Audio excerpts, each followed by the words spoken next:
Hello developers and welcome back. In this video, we're gonna make a quick overview and see the different levels, different sections building our application.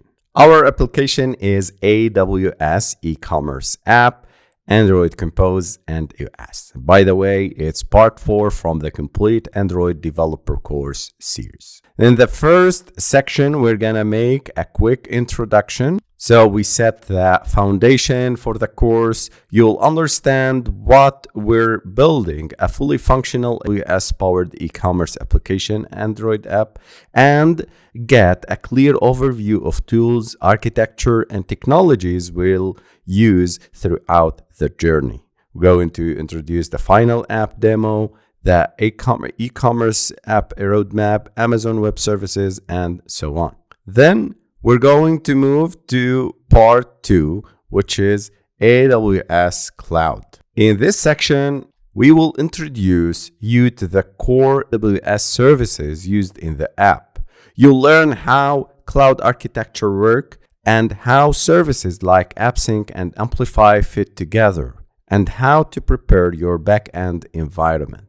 We'll start by creating AWS account and dashboard, creating AWS app on console, why use Node.js and Amplify, installing Node.js and Amplify, and creating IAM user. Then we'll move to level 3 and section 3, Amplify initialization. Here we begin integrating AWS into our Android project. You'll set up Amplify, configure your project, and understand how it acts as a bridge between your app and AWS services. Then we'll move to GraphQL and database. In this section, we'll explore GraphQL and how it powers communication with our backend. You'll create schemas, define models, and generate the API needed to manage your app's data. Also, we're going to see how to create DynamoDB table, Amplify init in Android, and how to solve major Gradle problems. After that, we're going to build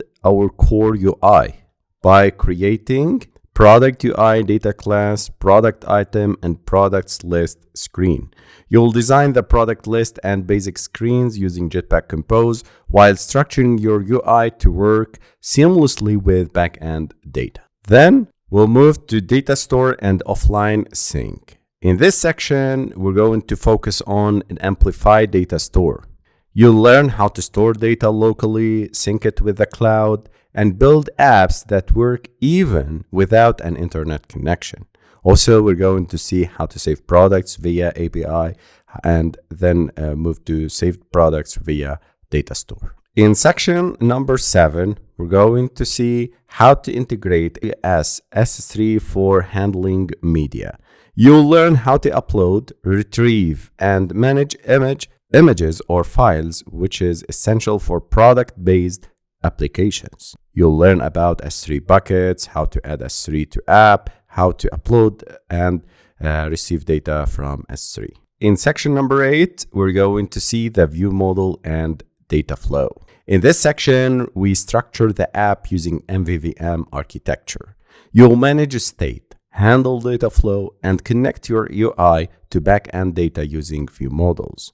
We'll see how to create the view model, loading all apps, get product image from S3, updating products, adding auth to app, and see how to handle any case, how to fix anything and any problem you face with buckets and table issues. In section number 9, we'll see the data operations. We will dive into crude operations. You'll implement creating, reading, updating, and deleting data, ensuring your app fully interacts with the backend. We'll see how to upload images from gallery to S3, how to upload products to DynamoDB, how to create an image picker, how to upload a product with image, and how to delete products from DB. Then moving to section number 9, we're going to implement navigation. Here, we build navigation between screens. You'll implement routing, pass data between screens, and create a smooth user experience across the app.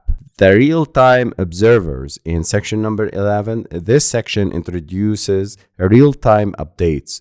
You'll learn how to listen for backend changes and instantly reflect them in UI, making your app dynamic and responsive.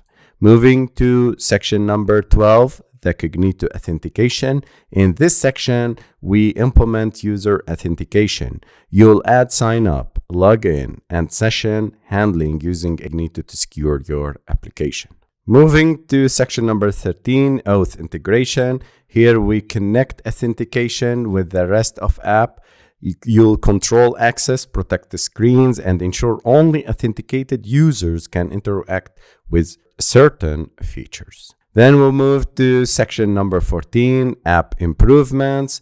In this section, we'll focus on enhancing the app. You'll refine performance, improve UX, handle edge cases, and make your application more productive and production ready. The last section in this section is the UI redesign and polish. So we're going to redesign auth screen. We're going to redesign products screen and product details and add a product screen. In this final section, we polish the UI.